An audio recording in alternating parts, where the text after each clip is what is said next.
Who's your number 5 again? Skattebo. All right, my number 3, Cam Skattebo from Arizona State. How'd you have Skattebo? Why'd you have him at number 5? Were you expecting, given how much I had talked him up, were you expecting to like him? Were you expecting to have him in your top 5? So I'd kind of seen enough of him already to have a rough idea of what he was before getting into his tape. And, a lot of people are like, there's a lot of Skattebo fans, I think. A lot of people love this guy. I don't know if I was expecting to push him quite this high. And honestly, again, this world of like 3 through 6 or 7 is very close. You have him at 3. I don't hate that at all. And in fact, there's a little bit of like buyer's remorse for me. I could be convinced to put him at 3, but I'm like kind of sad that I didn't. I mean, look, he's so fun. He's the most fun running back prospect in this draft, I think. Like, he is built like an absolute tank. And the way college measurements or college listed measurements are just, they're propaganda. They're fake news. They're not what the guy actually is. Well, Skattebo measured an inch shorter, but 4 pounds heavier than he was listed. So he's both thicker and like shorter than you thought he was. And he was already like built like a tank. His contact balance is absolutely just sick. It's stupid.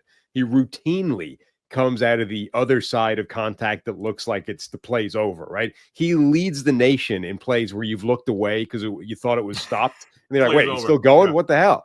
Like, I thought the play was over. I've already gone to like the next thing, or, look like, this world of nobody's attention span lasts more than 6 seconds anymore. So you're like, that play's over. Let's go do something else. You're like, no, what? He's still going? How did that happen?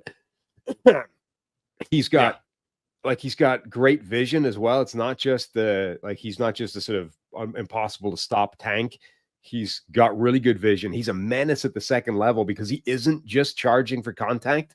Like, I think you think these guys that are like bowling ball, impossible to stop guys, they're just like headed straight for a safety and running him over. He isn't. It feels like he should be, but actually he's looking for cuts and, the right leverage to attack people as well. He reminded me, you ever watch a good skier? And it's like when they go down moguls, it's like their legs are independent from their body. Like, their head stays like dead level, but their legs are like flailing side to side. That's what Skattebo runs like. The up half doesn't really move, but the legs are just like left, right. It's like that line from Friends. Michael Flatley's legs flail apart, independent from his body. Skattebo's does as well. Like, his legs will fly one side to the other, making these cuts. But actually, his top half is pretty steady. It's like a ship in the sea. It stays, just keeps on going. Completely familiar. I'm former teammates with Bodie Miller, U.S. Skiing legend. So I can imagine few things more terrifying than you flying down a mountain out of control. Well, we were baseball teammates, not skiing teammates. Bodie was. No, I know. I'm just saying that you don't strike me as somebody that has skied from the Northeast and have not touched skis. And I think that's wise. Yeah, I think that's a good decision. I don't think it would have ever been good for my health, given my balance, body type, athleticism. Would have been bad for your health, would have been potentially catastrophic for the health of others that might have been around you when you were trying. Get Bodie on the podcast. I think it was 2. Was it? No, I was only there 1 year with him. He did 2 years with the Nashua Pride. Played a little left field. What a year I had with the Nashua Pride. Triple H was our first base coach. Bodie Miller was our left fielder. Not at the same time, but it was great. We did some great stuff. Found an old picture of me with Mr. Belding from Mad Tight 90s Night when I was with the Fresno Grizzlies. I could put that out on social media. I've had some great celebrity encounters through the years. Sergeant Slaughter was there in Nashua. Got some old pictures somewhere of me and Sarge. Anyway, let's focus on Skattebo here. He's just a really good football player, though, too, Sam. Like I said, I think he's an excellent pass game weapon. Not even because he's going to be the best athlete, but I think he can run routes. There's several plays where he's open on scramble drills and just has a feel for getting open. You saw how much Arizona State relied on him in the college football playoff. He's taking the direct snaps and throwing passes. The same thing that you would say about Tyler Warren. Look how much Penn State's using Tyler Warren as a quarterback, direct snaps. They're feeding him the ball. That's how Arizona State uses Skattebo. And he just reminds me a lot of Kareem Hunt with the contact balance, Might not have the breakaway speed, but I'm okay with that. I like the breakaway speed when I know I have the Lions offense, or I know I have the Eagles offense. And man, if you set those dudes up, they'll take it to the house. But I think Skattebo's great up to 20 yards. And I don't think the speed or whatever perceived lack of athleticism that he has affects him as a runner. I saw somebody in the chat earlier, and I absolutely love this as a person that's sunsetting comps. Combination of David Montgomery and Kevin Falk, right? I love that. I mean, David Montgomery and his tackle breaking as a runner, and then Kevin Falk and his pass game feel and ability as a receiver. Falk was never a great athlete, but he was just, I can run receiver routes, I can run backfield routes. I'm always in the right place at the right time. I think that's going to be Skattebo. I just think he's been too productive in the FCS level, FBS level, every single level, right? He's one of these guys. Productive. Hey guys, just taking a quick break to tell you, hey, just over 50% of you are still unsubscribed to Check the Mic. It helps the channel. It helps to make sure that you don't miss any of our shows. So if you have a chance, hit the subscribe button right now.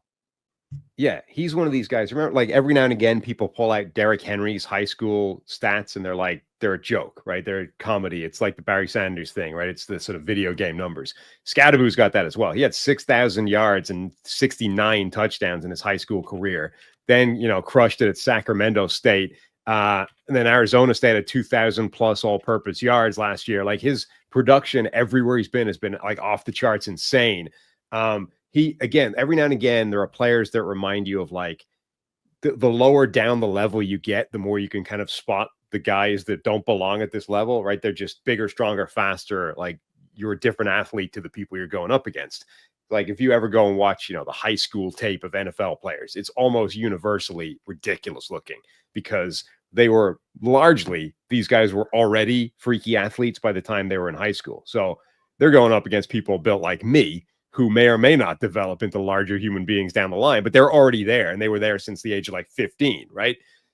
Cam Skattebo's high school highlights, again, they look the same, but so do his he's been that guy all the way along, where the athletes are getting better, but they're not getting any better at tackling him. He's still a bowling ball that's impossible to bring to the ground. And yeah, okay, he doesn't have the top speed breakaway, home run ability, but once he's at the second level, he's still really hard to bring down, right? Yeah. So you might be able to catch him up, but are you going to be able to get him to the ground? Because that's not a given. That's like there's so many plays where, okay, he might not get a touchdown, but he's going to get 30 yards, even at the point where people have caught him, right? Like just bringing him to the ground is a problem. So he's creating explosive plays, even if he's not necessarily putting it in the end zone on some of these plays where you can run him down from behind. My only two concerns, and they're speculative, right?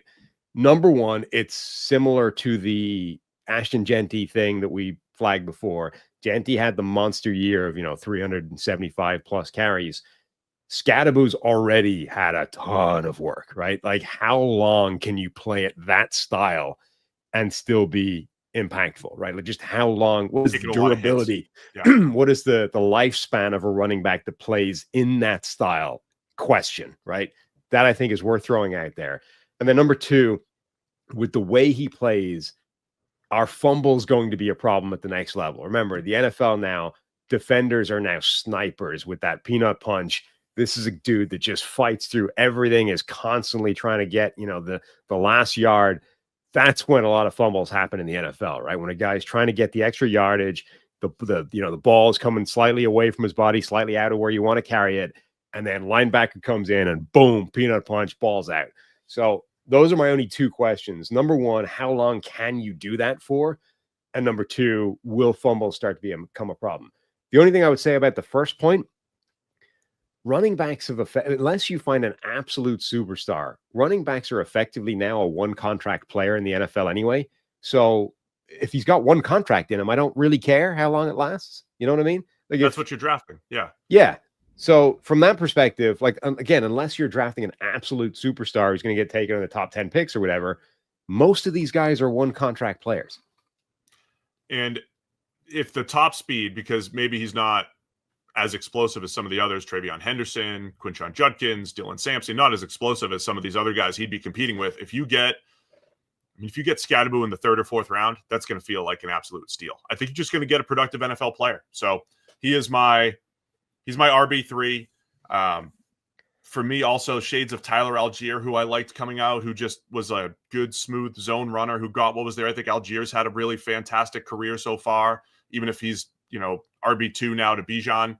He's still getting a lot of carries despite having Bijan Robinson on the roster, which I think shows how good Algier is. So I think Skattebo is going to be a good NFL player.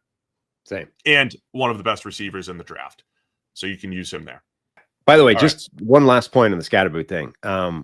I do think there's something to like the feels, something to the motivational impact of that kind of guy. Like people, the way he plays the game galvanizes people. Like every now and again, there's a tone setter on either side of the ball, right? You can have defensive tone setters, you can have offensive tone setters, but a guy that does something that just gets everybody jazzed on the sidelines, I think there's an impact to that. And Skattebo, again, like leads the nation in plays where you look away and then he's somehow still going. Also, I think leads the nation in those plays where he does something, makes a run, makes 4 people miss, blah, blah, blah. And then the stadium, the sideline is pumped. And I think that has an impact. The Saquon bar, it's a different thing, right? But when Saquon busts one of those runs and the dude's gone and it's a touchdown, obviously the touchdown is important, but like that gets everyone going, right? It has an impact. So I think Skattebo's bringing that as well. Thanks for watching all the way to the end of our video. For more great content, click here to subscribe and here to watch another video. We'll see you again soon.